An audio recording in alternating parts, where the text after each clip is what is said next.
एक दिन सुमन अपने भाई के दोस्त के साथ उसके घर चली गई थी। वो कुंवारा था।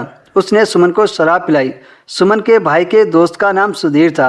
सुधीर ने सुमन से शराब पीने को पूछा और उसने 2 पैक बना दिए और सुमन ने 1 पैक पी लिया।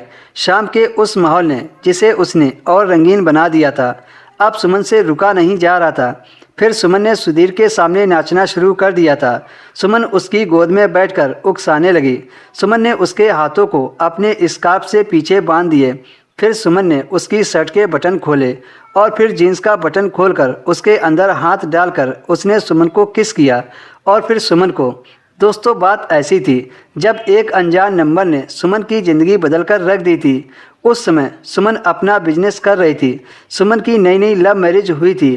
कुछ समय तक तो उन दोनों की खूब बनी, लेकिन अचानक से सुमन की ज़िंदगी को किसी की नज़र लग गई थी। सुमन का पति अपने काम में बहुत व्यस्त रहते थे। वो सुबह 9 बजे चले जाते थे और रात के 10 बजे वापस आते थे। सुमन के लिए जैसे उसके पति के पास समय ही नहीं था। ऐसे ही दिन निकलने लगे और उन दोनों के बीच लड़ाई झगड़े भी ज़्यादा बढ़ने लगे। एक दिन सुमन घर में अकेली थी, तभी किसी का उसके मोबाइल पर कॉल आया। बात करने के बाद सुमन ने फ़ोन को रख दिया क्योंकि वो गलत नंबर था। थोड़ी देर में उसे उसी नंबर से एक मैसेज आया, आज आप इतनी उदास क्यों हो। सुमन सामने वाले को नहीं जानती थी, बल्कि उसने वो नंबर ही पहली बार देखा था। फिर सुमन की इच्छा बढ़ी कि उसको मेरे बारे में कैसे पता चला कि मैं आज उदास हूँ।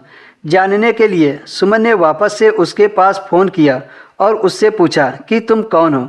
उसने अपना नाम सुधीर बताया। तब सुमन ने पूछा, सुधीर कौन? तब उसने बताया कि गलत नंबर डायल हो गया था, लेकिन आपकी आवाज़ सुनकर ऐसा लगा था कि जैसे तुम उदास हो, इसलिए मैंने तुमसे तुम्हारा हाल पूछ लिया। सुमन कुछ समझ नहीं पा रही थी और फिर सुधीर ने सॉरी कहा और फ़ोन काट दिया। पहली बार सुमन को उत्सुकता होने लगी कि इस सुधीर से मैंने थोड़ी देर बात क्या कर ली और उसे मेरे बारे में पता चल गया कि मैं उदास हूँ। अब सुमन की उत्सुकता बढ़ने लगी और उसने सुधीर को मैसेज कर दिया। उधर से उसका जवाब आया और उस दिन सुमन एक दूसरे से दिन भर मैसेज करते रहे और एक दूसरे के बारे में जानने लगे। सुधीर सुमन की ही उम्र का था। वो कुंवारा था, किसी प्राइवेट कंपनी में काम कर रहा था और वे दोनों एक ही शहर में रहते थे। फिर उन दोनों ने फ़ोन पर बातें करनी शुरू कर दी। पहली बार सुमन को लगा कि कोई तो है जो मुझे समझता है, जिसने ना कभी मुझे देखा और ना ही कभी मिले और मेरे बारे में सब कुछ जान लिया। अब सुमन की उत्सुकता उससे मिलने को होने लगी। देखने में सुधीर बुरा नहीं था, वो सुमन को काफ़ी पसंद आया। सुधीर के बात करने का तरीका सुमन को काफ़ी पसंद आने लगा। बात बात पर सुमन को हंसाना, इसी वजह से सुमन की इच्छा उससे मिलने को होने लगी। फिर एक दिन उन दोनों ने मिलने का प्लान बनाया। दिन में बारिश हुई और शाम को मौसम सुहाना हो गया। सुधीर अपने ऑफिस से जल्दी ही आ गया था। उसे देखते ही सुमन के अंदर अजीब सी गुदगुदी होने लगी।